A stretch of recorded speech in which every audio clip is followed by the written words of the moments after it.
श्री वासुपूजनाथ भगवान की, परम पूज्य आचार्य गुरुदेव श्री विद्यासागर महाराज की, मुनि श्री विमल सागर महाराज की, तीन कमलों करोड़ महाराजों की।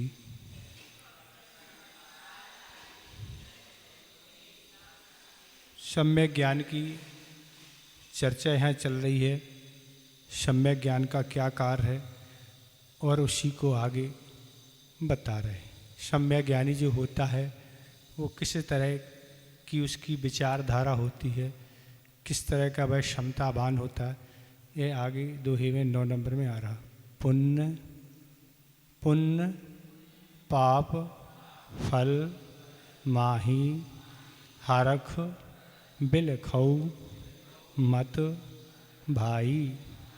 पुण्य पाप फल माही हरख बिलखौ मत भाई।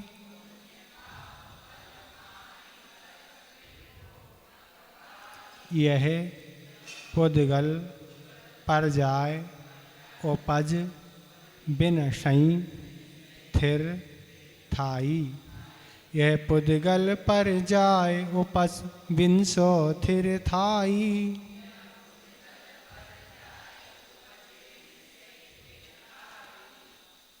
नाई थाई लाख बात की बात यही निश्चय और लाओ। लाख बात की बात यही निश्चय और लाओ।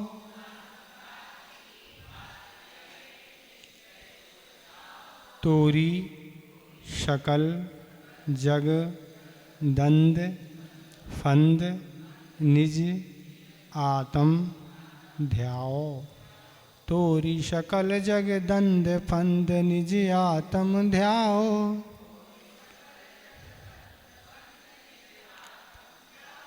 पुण्य पाप फल माई हरख बिलखौ मत भाई। यह पुद्गल पर जाय उपज विनशय थिर थाई। लाखों बात की बात यही निश्चय और लाओ। तोरी शकल जग दंद फंद निज आत्म ध्याओ।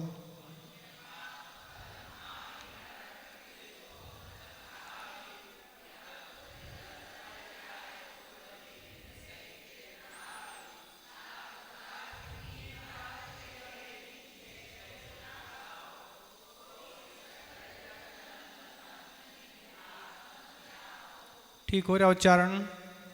कह रहे हैं भाई पुण्य फल माही हरख मत पाप फल माही। बिलखो मत पुद्गल पर जाय उपजे विनसे थिर थाई। ये कह रहे हैं हे हिशेषी प्राणी, पुण्य के फल में हर्ष मत कर और पाप के फल में विषाद मत कर, क्योंकि ये पुण्य और पाप दोनों पुद्गल की पर्याय हैं। उत्पन्न होती हैं, नष्ट होती हैं, किसी अंश में स्थिर रहती। कह रहे हैं आत्मा के हित करने वाले प्राणी। किसको समझ आ रहा है? जो आत्मा का हित करना चाहता है उसके लिए कह रहे आत्मा के हित करने वाले प्राणी सुनो। अगर तुम्हें अपना आत्मा का हित करना है तो हम जो बात कह रहे हैं वो सुनो। कह रहे हैं क्या कह रहे हैं? पुण्य पुण्य के फल में हर्ष मत कर। क्या कह रहे हैं? पुण्य के फल में हर्ष मत करो। पुण्य के फल से जो तुम्हें धन वैभव मकान आदि कार नौकर पुत्र पुत्री और भी बहुत सारी सामान्य मिली है, तेरे पुण्य के उदय से ये सब चीज़ें पूर्व में तुमने ऐसा पुण्य किया था उसके फलस्वरूप ये सब चीज़ें तुम्हें प्राप्त हो गई हैं। तो क्या है, अब क्या करो? तुम मद मत करो। उछलते हैं लोग, उछलते हैं नहीं। अबे हमारा तो ऐसा पुण्य का उदय है कि देखो हमारी दुकान पर तो लाइन लगी रहती है, लोग मक्खियाँ भगाते हैं और हम ग्राहक भगाते हैं। क्या कहते? लोगों को मक्खियाँ भगाने, ग्राहक ही नहीं आ रहे, दुकान ही नहीं चल रही। तो कुछ लोग तो ऐसे हैं को जो मक्खियाँ भगाते हैं, दुकान चल रही, लेकिन हमारी दुकान इतनी भीड़ चलती है कि हमें क्या करना पड़ता है, ग्राहकों को भगाना पड़ता है, भैया आप समय हो गया, अब हम नहीं देंगे। तो इस तरह से हमें भगाना पड़ता, लाइन लगी रहती है। हमें जितना माल बेचना हम बेच सकते हैं, जिस रेट में बेचना उस रेट में बेच सकते हैं। तो इस तरह से ये पुण्य का उदय है। पुण्य के उदय से अब ग्राहक आ रहे हैं। पर आचार्य कहते हैं वह पुण्य कब पाप रूप में परिवर्तन हो जाए। आज दुकान की यह स्थिति है, पर ऐसा कर्म का योग बन जाए कि तुम्हें भी फिर मक्खियाँ भगाना पड़े जैसे वो भगा रहा। ये मद कहलाता है। ये हमारे देखो कैसे पुण्य का उदय है। तो इसमें ये कह रहे हैं हर्ष मत करो, उचको मत कि हमारे समान कोई पुण्यवान नहीं है। और ऐसे अब क्या कह रहे हैं, क्या करो, तो ऐसे अगर तुम्हें पुण्य की योग से धन बार मिला है तो उस धन का सदुपयोग करो, अच्छे काम में लगाओ, उसको नहीं। ये पूर्व पुण्य का फल है। तो ऐसा इसमें विचार करो, ज़्यादा उचको नहीं। क्या होगा उचकने से, फिर ऐसा कर्म बंद होगा कि हो सकता आगामी पर्याय में दरिद्र बनना पड़े। नहीं हो पाया पुण्य का संचय, पूर्व पुण्य का उदय है और पूर्व के पुण्य से सब कुछ मिल गया। अच्छी अच्छी गाड़ी, अच्छे अच्छे मकान, अच्छे अच्छे नौकर और भी संतानें और सारी अनुकूलता बन गई। लेकिन आलीशान एक से एक हवेली, सर्दी गर्मी के साधन हैं, स्विमिंग पूल है, घर में ही गार्डन लगा है। तो अब जैसा है सो सब अनुकूल है और सामने वाले के पास कुछ है नहीं, तो अपन सामने वाले का तिरस्कार करें। तो ये कह रहे उसमें उसको नहीं, उसमें हर्ष मत करो। हर्ष करने की बात नहीं। वो क्या कह रहे हैं, पाप, और क्या कह रहे हैं, पाप के फल में विषाद मत करो। क्या हो गया, पाप के फल में, पाप का फल है पूर्व में दान नहीं दिया, धर्म नहीं किया, उसके फलस्वरूप क्या हुआ, धन है ही नहीं, गरीबी है, वैभव है नहीं, भोजन आदि के लिए समस्या है, मकान भी नहीं है, गाड़ी आदि और व्यापार भी नहीं चल रहा है, स्वास्थ्य भी अनुकूल नहीं है, और संतान भी नहीं हो, और संतान हो अनुकूल नहीं हो। तो पूर्व जीवन में जिन्होंने ये धर्म आदि नहीं किया, उसके उदय से, पाप कर्म के उदय से क्या हुआ है, कुछ है ही नहीं। तो इसलिए वो कह रहे विषाद मत करो। तो विषाद करने से क्या है, दुखी मत हो। अब क्या करो, अब तुम धर्म करो। पूर्व में तुमने धर्म नहीं किया, पुण्य नहीं किया, उसके फलस्वरूप ऐसे हुए, पर अब अपनी सामर्थ्य के अनुसार दान करो और अच्छे से क्या करो, पूर्व ये विचार करो कि पूर्व में किया हुआ ये हमारा कर्म है, उसका फल हमें ये मिल रहा है। विषाद करने से क्या, कुछ नहीं होना। तो पूर्व में जो हमने किया था उसके फलस्वरूप हम दरिद्र हो गए। समता रखो, फिर बंद होगा। क्योंकि अगर हम विषाद करेंगे, दुख मनाएंगे, फिर कर्म का बंद होगा, फिर वयोदय में आएगा। इसलिए विषाद नहीं करके अच्छे से धार्मिक काम करो। पूजन है, विधान है, जाप अनुष्ठान है, भक्ति करो। और इस तरह से आचार्य बाधी सिंह महाराज हुए, उन्होंने एक छत्र चूड़ामणि नाम का ग्रंथ लिखा। उसमें जीवनधर कुमार का चरित्र, उन्होंने उसमें एक बहुत अच्छी नीति लिखी। उन्होंने लिखा कि विपत्ति के समय शोक करने से विपत्ति की वृद्धि होती है। अगर आप पर कोई विपत्ति आई है, आप उसमें शोक कर रहे हैं, तो विपत्ति और बढ़ेगी। क्यों बढ़ेगी, क्योंकि असाता कर्म आया है, उसके कारण विपत्ति आई है। अब वैसे और आपके परिणाम हो रहे हैं, तो उस कर्म की वृद्धि क्यों होगी, उस कर्म की और उदीर्णा होगी, वह कर्म और तीव्रता से फल देगा। तो उन्होंने कहा है विपत्ति के समय शोक नहीं करके विपत्ति क्या करो, शोक नहीं करके विपत्ति दूर करने वाले उपायों को खोजो। विपत्ति में शोक करने से कोई रास्ता निकलने वाला नहीं है। ये विपत्ति दूर कैसे होगी, इसका उपाय सोचो। इसका उपाय क्या है, इसका उपाय यही है कि अब हम पुण्य कार्य करेंगे, कोई जाप अनुष्ठान करेंगे, विधान करेंगे, भगवान की भक्ति करेंगे, और भी जो अच्छे काम करेंगे, उससे जो अभी असाता कर्म चल रहा है वह हमारा मंद पड़ जाएगा या तो टल जाएगा, या जो असाता कर्म है वह साता में परिवर्तित हो जाएगा। इसी को संक्रमण कहते। कर्मों का संक्रमण ऐसे ही होता है। एक स्तुवक संक्रमण होता है। स्तुवक संक्रमण क्या कहलाता है? सिद्धांत ग्रंथ में आता कि कर्म उदयावली में आया, उदय आने से पहले, उदय आने से पहले वह पाप था, वह पुण्य में परिवर्तन हो जाएगा। इस संक्रमण व्यवस्था आगम में है, और पुण्य भी पाप रूप में परिवर्तन हो जाएगा। ये अपने भावों पर डिपेंड है।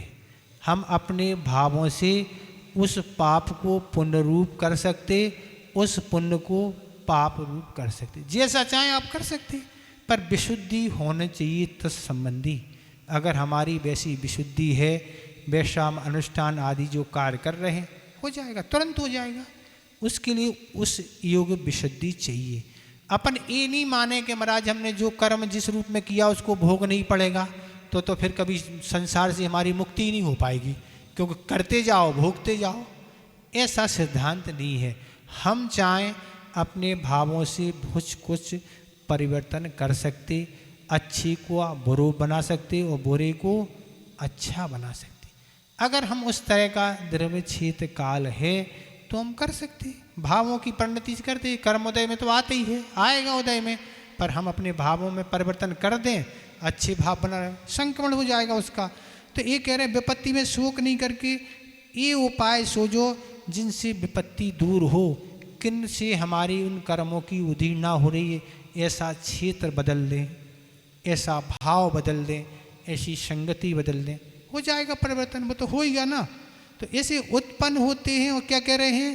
तो ऐसे कह रहे हैं कि इस पुण्य के फल में हर्ष मत करो और पाप के फल में विषाद मत कर, क्योंकि ये पुण्य और पाप ये दोनों पुद्गल की पर्याय है। पुद्गल की अर्थात कर्म के कारण है। कर्म पुद्गल है, कर्म क्या है? पुद्गल है, और कर्म के कारण ही ये होता है। साता का उदय भी आता है और असाता का उदय आता है। तो ये उत्पन्न होती है और नष्ट होती है। ये कर्म का उदय आया, उत्पन्न हो गई। कर्म का उदय जब चला जाएगा, नष्ट हो जाएगी। कर्म आया, चला गया। सा यथा नाम विपाको नु भवाई तत्वार सूत्र में अष्टम अध्याय में आता, जैसा जिस कर्म का विपाक है, फिर उसके बाद क्या होगा? आएगा और चला गया। तो ऐसे इसमें कह रहे हैं एक पुद्गल की पर्याय हैं, आती हैं और चली जाती हैं, पर हमारे हर्ष और विषाद करने से पुनः उस कर्म का बंध होता ही है। अगर हमारा हर्ष विषाद नहीं है और हम अगर उस कर्म के अनुरूप गाफिल नहीं हो रहे हैं तो नहीं होगा। ये तो हमारी बुद्धि पर डिपेंड है। तो इस तरह से ये स्थितियां हैं कि अनेक पुराणों में, अनेक ग्रंथों में ऐसे कथानक हैं कि ऐसे महापुरुष हुए जिन महापुरुषों को भी उस कर्म की चपेट में आके उन जंगलों में रहना पड़ा। पांडवों देख लो क्या स्थिति मची, पांडवों की स्थिति मची। तो इस तरह से ये कह रहे हैं कि अब हर्ष विषाद नहीं करके कर्म, कब कौन सा कर्म उदय में आ जाए पता नहीं, तैयार रहो। यही कहते हैं। अभी हमारे साथ वो क्लास पढ़ के अभी तो गए हैं ना, अभी गए, हाँ गए और गए, कहाँ गए? चले गए। क्या करें? पता है? किसी को पता है कुछ है? कोई नहीं। अभी शांति से बैठे हर्ष मना रहे, सब कुछ मना रहे, कर्म का उदय आ गया। उदाहरण के रूप में मान ले कि किसी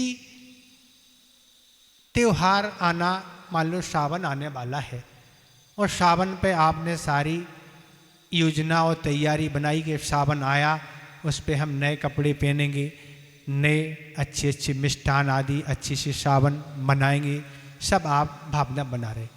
पर आपने सारी तैयारी कर ली और आप सावन का ही दिन है, पर अचानक शिकायत के कारण आपके यहाँ रेट पड़ गई, कोई छापे वाले आ गए। अब क्या सावन मनाओगे? क्या मनाओगे?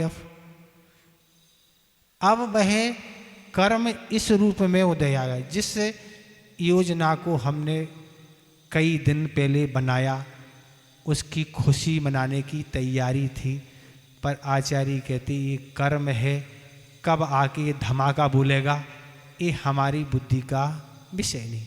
सिद्धांत ग्रंथों में एक उदयावली आती। उदयावली कैसे कहते तो आप समझें। उदयावली कैसे, जैसे आपकी छत पर टंकी रखी हुई है, वो क्या होगी, वो हो गया सत्य। उसमें कर्म, जैसे पानी भरा टंकी में, ऐसे उसमें कर्म भरे हुए हैं।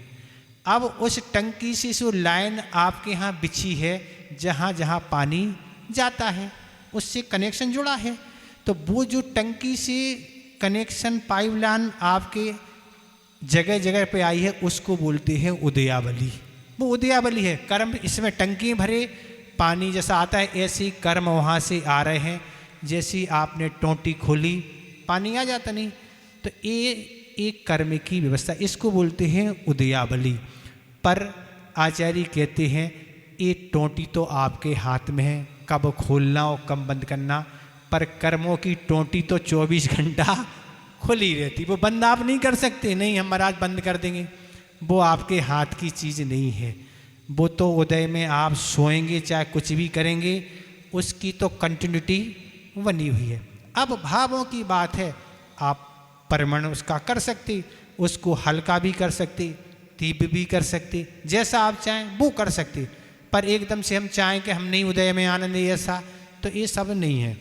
तो ये कह रहे हैं और निश्चय लाख बात की बात यही लाओ, सकल जग दंड फंद तोरी निज आत्म जाओ। कह रहे अपने हृदय में निश्चय से लाखों बातों का सार यही ग्रहण है।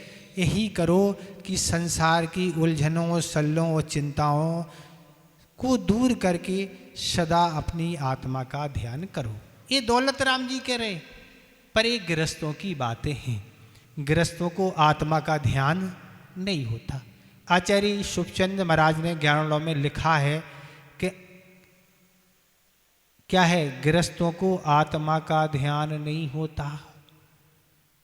क्या होता, उन्होंने क्या उदाहरण दिया, कोई बंध्या है, उसके पुत्र की शादी भी हो गई, विवाह आदि हो गया, सब कुछ संभव है और आकाश में फूल लगना भी संभव है, पर गृहस्थ को कभी आत्मा का ध्यान नहीं हो सकता। ये तो मुनि हो तो ये कह रहे कि आत्म का ध्यान, तो इससे ये अर्थ निकालें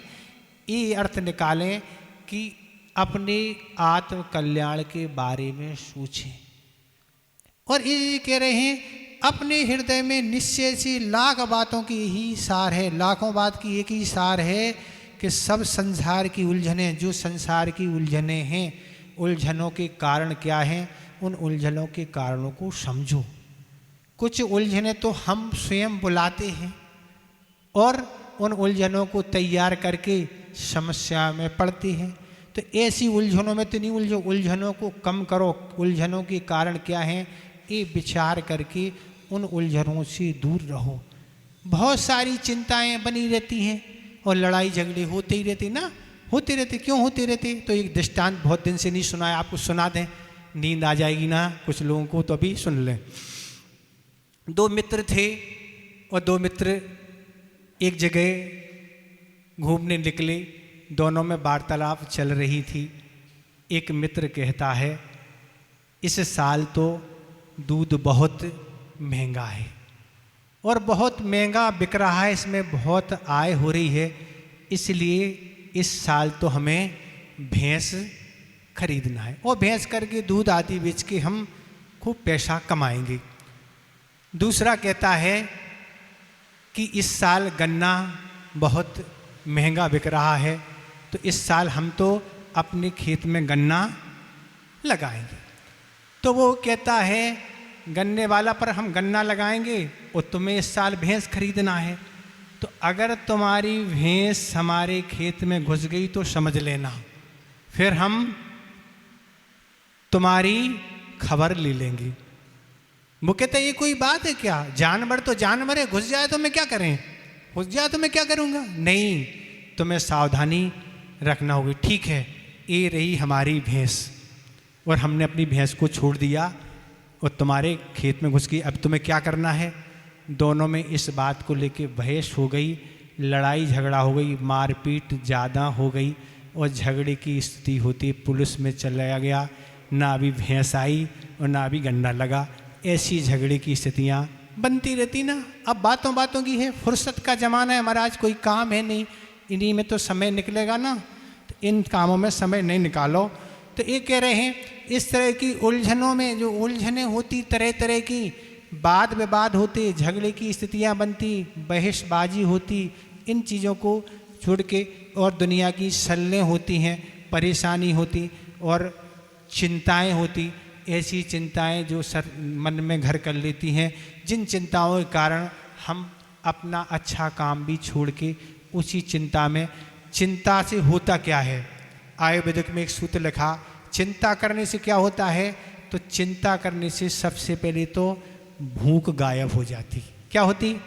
भूख लगना बंद हो जाती और दूसरे नंबर पर नींद भी भाग जाती। ये दो कारण उपस्थित होते चिंता करने से, ना भूख लगेगी और ना नींद आएगी, बस करवटें बदलती रहो। ऐसी चिंताएं करेंगे तो स्वास्थ्य में गिरावट आएगी, जब भूख नहीं लगेगी तो शरीर की स्थिति गड़बड़ होगी और नींद नहीं आएगी तो भी गड़बड़। तो इसलिए कह रहे हैं ऐसी उलझने और चिंताओं को छोड़ के अपनी सदा आत्मा का ध्यान करो, अपने आत्मा के कल्याण के बारे में सोचो कि इस मनुष्य पर्याय में मिली है तो आत्मा का कल्याण किन कारणों से हो सकता है, उन कारणों को सोचो और इनमें अगर आप व्यतीत करेंगे तो आपका समय तो कट जाएगा पर कर्म नहीं कटेंगे और वह ऐसा कर्म बंद हो जाएगा कि आगे के लिए परेशानी होगी। इस तरह यह आपका दोहा हो गया। इसमें क्या पूछना आप पूछना, आगे समझ में। इसमें कुल मिला के समता की बात है, जो कुछ पुण्य के उदय से मिला है उसको सदुपयोग करो, विवेक से उसको खर्च करो, और जो नहीं मिला है उसमें भी समता रखो। पूर्व का उदय है, अब आगे लिए हम पुण्य का संचय करेंगे तो आगे हमारी धन दौलत मिल जाएगी, ये भाव रखो। ना उचकना है ना पुचकना है, उचकेंगे तो गड़बड़ और पुचकेंगे तो भी गड़बड़।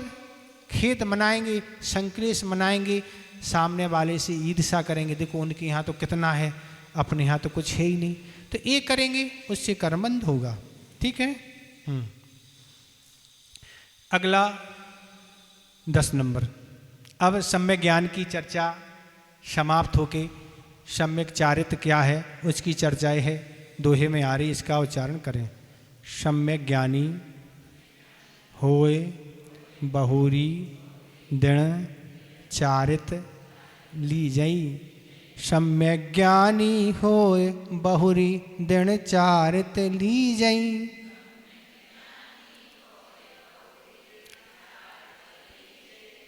एक देश अरु सकल देश तस भेद कही जई।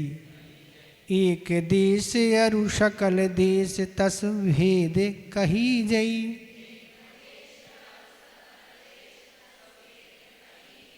तृष हिंसा को त्याग वृथा थावर ना सहारई। तृष हिंसा को त्याग वृथा थावर न सहारई।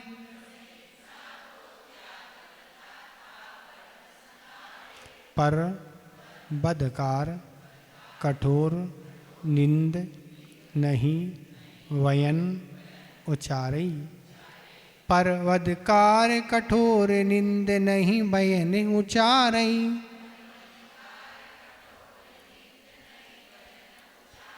सम्यक ज्ञानी होय बहुरी दृढ़ चारित्र लीजई। एक देश अरु सकल देश तस भेद कही जई। तृष हिंसा को त्याग वृथा थावर न सहारई। पर वदकार कठोर निंद नहीं वयन उचारई।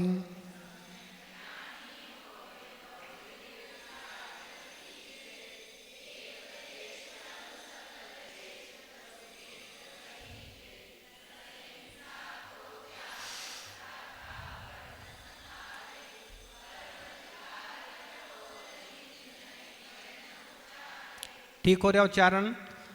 क्या कह रहे हैं? सम्यक ज्ञानी होए बहुरी दिन चालित लीजिए। क्या कह रहे हैं? सम्यक ज्ञानी होकर सम्यक ज्ञान का वर्णन कर दिया। अब तुम्हें सम्यक ज्ञान तुमने कर लिया, उसके पश्चात दृढ़तापूर्वक सम्यक चारत को ग्रहण करना चाहिए। अब क्या है? अब दृढ़तापूर्वक मतलब अच्छी तरह, काम चलाओ नहीं, ऐसा नहीं हमें चारित धारण कर लिया अब हमें व्रतों का पालन करना पड़ेगा, ऐसा नहीं। दृढ़तापूर्वक। क्यों दृढ़तापूर्वक? क्योंकि चारित लेने से कितनी होती? असंख्यात गुनी कर्म की निर्जरा होती। कितनी होती है? एक कर्म की निर्जरा अगर अविरत सम्यक दृष्टि को हो रही है तो वृत्ति के लिए कितनी हो रही है? असंख्यात गुनी। अगर वह 12 व्रतों का पालन पूरे बहुमान और सावधानी के साथ कर रहा है तो असंख्यात कर्म जा रहे। कौन? पाप कर्म। यहाँ एक कर्म, वहाँ असंख्यात, और अच्छे क्वालिटी का पुण्य का संचय हो रहा है। ये अणुवृत्त की ये महत्ता है कि आवृत्ति कुछ भी करता रहे पर वृत्ति को तो अपने व्रतों पर ध्यान है, वह अदबा तदबा काम नहीं करेगा और अदबा तदबा सोचेगा। तो ये कह रहे हैं, और इसमें अलग अलग बता दिए, पर चाहें तो तीनों एक साथ भी हो सकते हैं।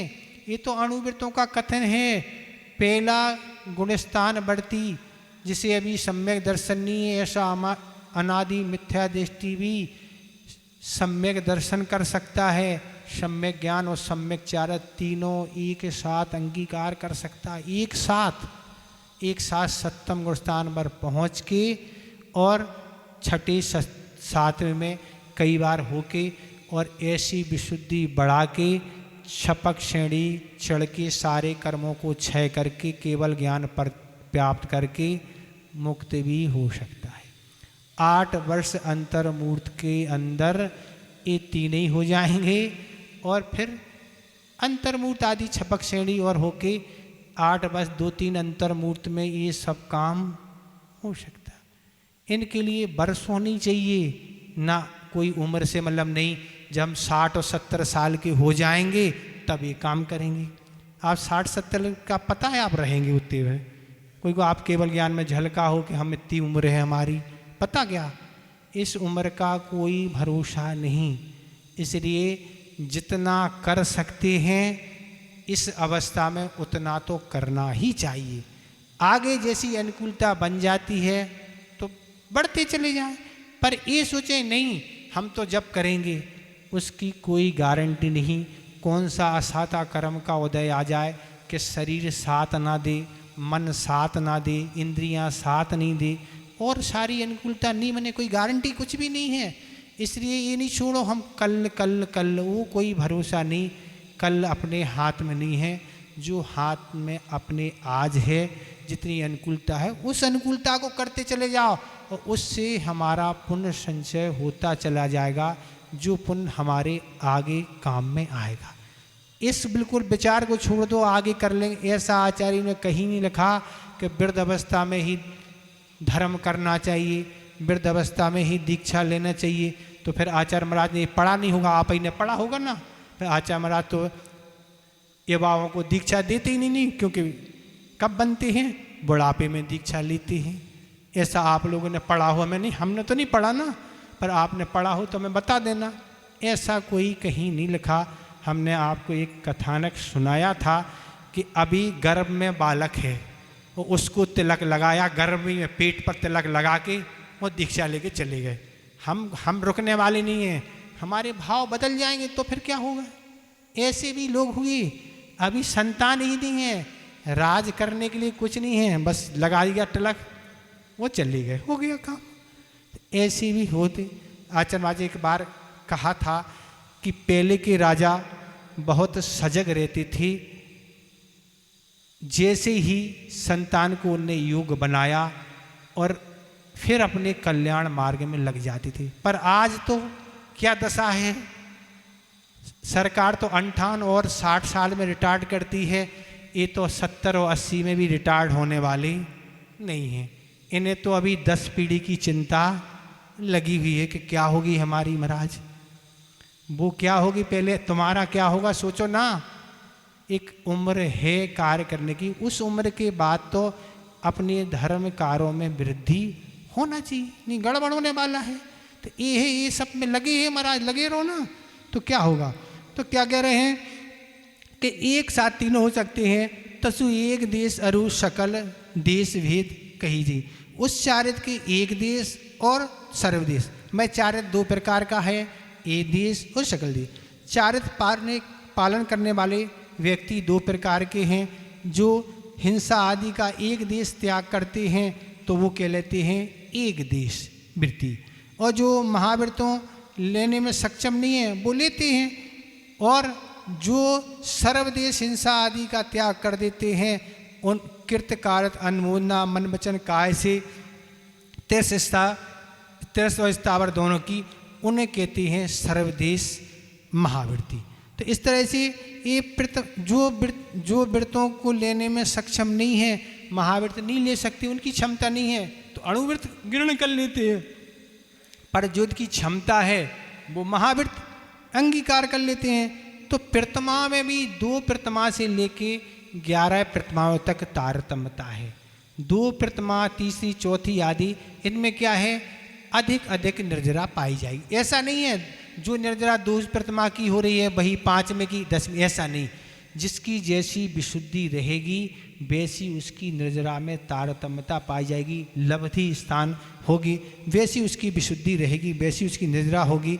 तो आचार्य ने तो सभी पात्रों को रखा है। आचार्य ने क्या कहा है, आपकी क्षमता है आप महाव्रत अंगीकार करो, क्षमता नहीं है तो अणुवृत्ति बनो, क्षुल्लक ईलक बनो, क्षुल्लका बनो। उसकी भी नहीं है तो घर में रह के 2 प्रतिमा ले लो, 3 ले लो, 4 ले लो, 5, जितनी लेना, जितनी आपकी क्षमता हो अभ्यास बढ़ाते चले जाओ और प्रतिमाएं बढ़ाते चले जाओ। तो आचार्य ने तो सब पात्रों को ऐसा उपदेश दिया कि कोई भी धर्म से वंचित ना रहे। ऐसा नहीं सोचे नहीं हम महावृत्ति में तो कोई मार्ग ही नहीं, सब तरह के मार्ग हैं और सब तरह के पात्र बन सकते। इसलिए अपनी पात्रता के अनुसार उन व्रतों को अंगीकार करके बढ़ते चले जाओ। तो ये हो गया। तो कह रहे हैं त्रिस हिंसा को त्याग वृथा थावर न सहारे। तो उनमें त्रिस जीवों को हिंसा को छोड़ के बिना प्रयोजन स्थावर जीवों का घात नहीं करना, ये अहिंसाणु व्रत है। क्या कह रहे हैं, त्रिहिंसा को छोड़ के बिना प्रयोजन, उनमें त्रिहिंसा को छोड़ के बिना प्रयोजन जीवों का घात नहीं करना, ये अहिंसा क्या है।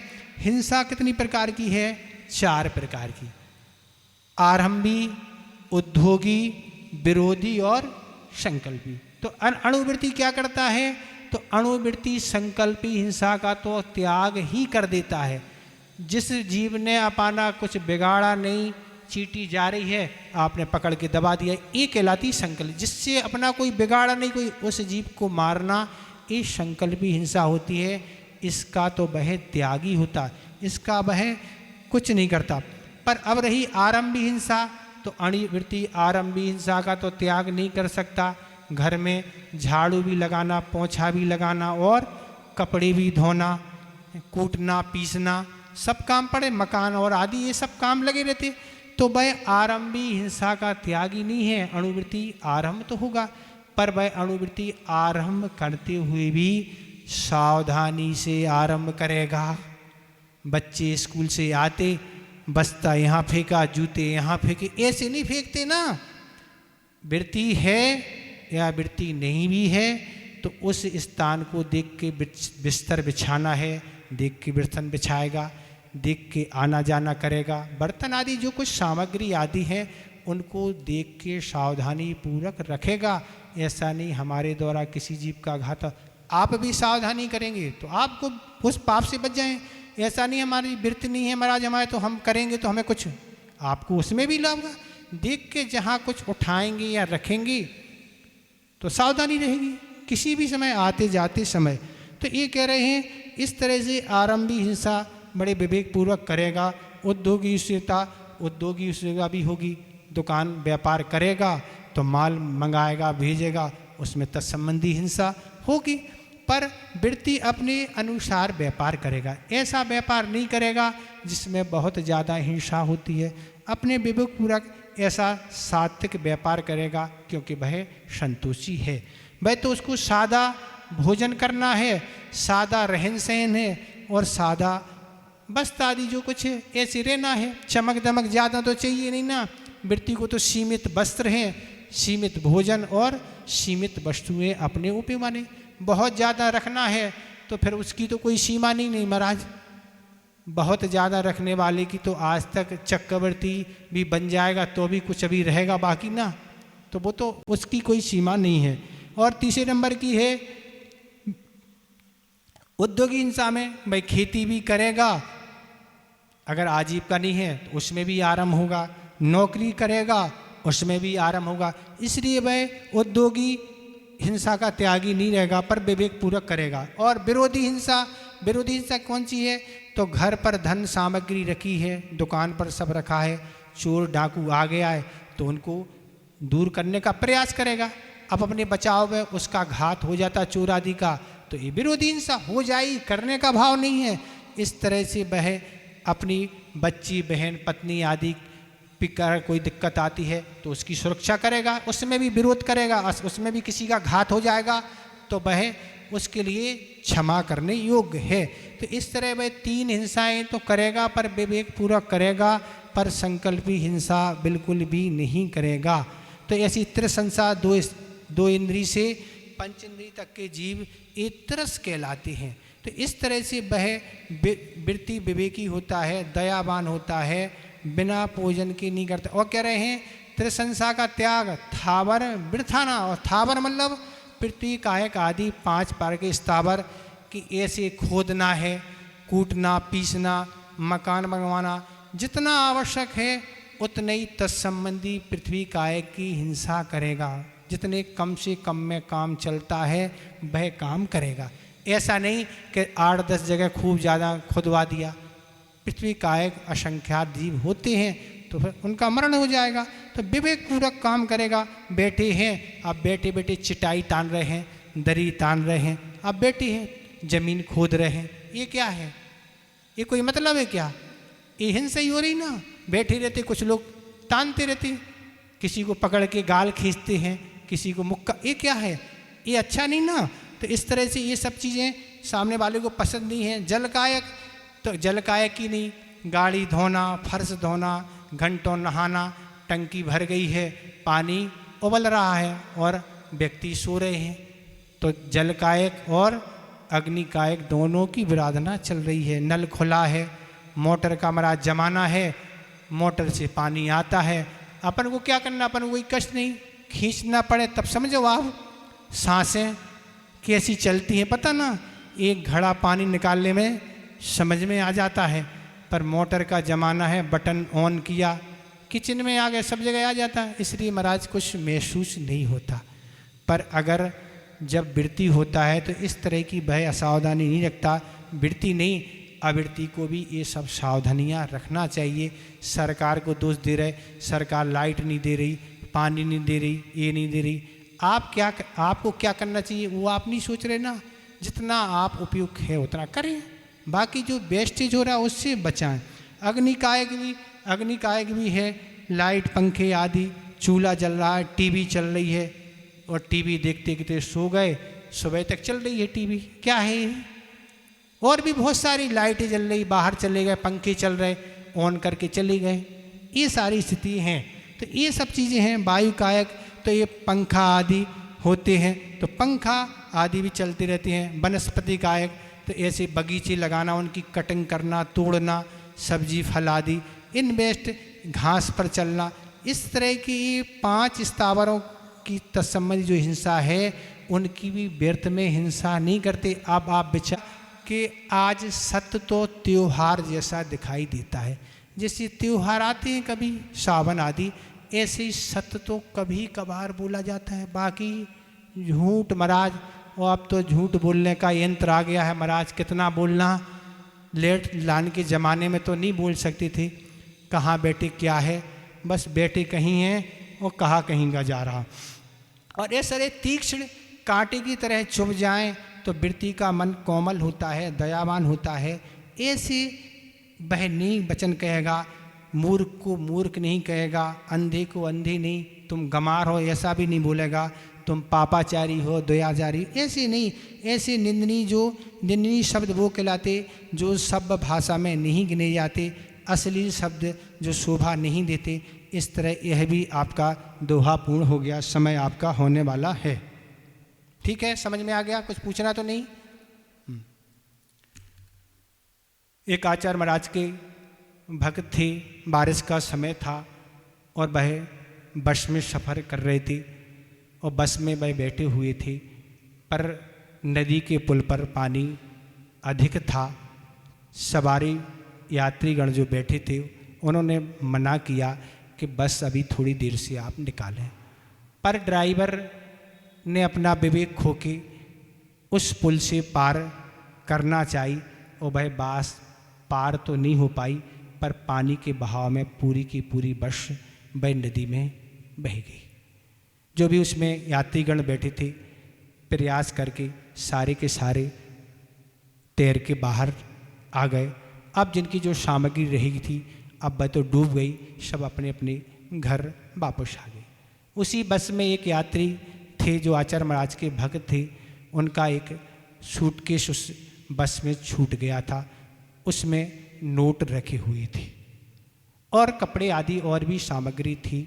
जब उनको एक दो दिन बाद समाचार ज्ञात हुआ कि बस जो थी वह अब दिखने लगी है, पानी निकल चुका है, वह बस के समीप आए और देखा उनका सूटकेस उसमें यथावत रखा था।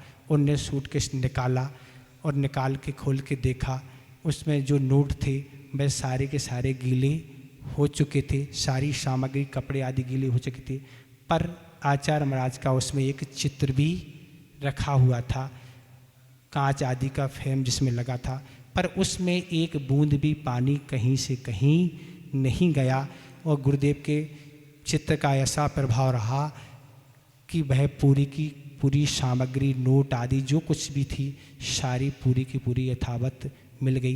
ये गुरुदेव के चित्त का महिमा है। बोधि समाधि परिणाम शुद्धि स्वात्मोपलब्धि शिव शौक सिद्धि चिंतामणिम चिंतित वस्तुदाने तम बंधमानस मम।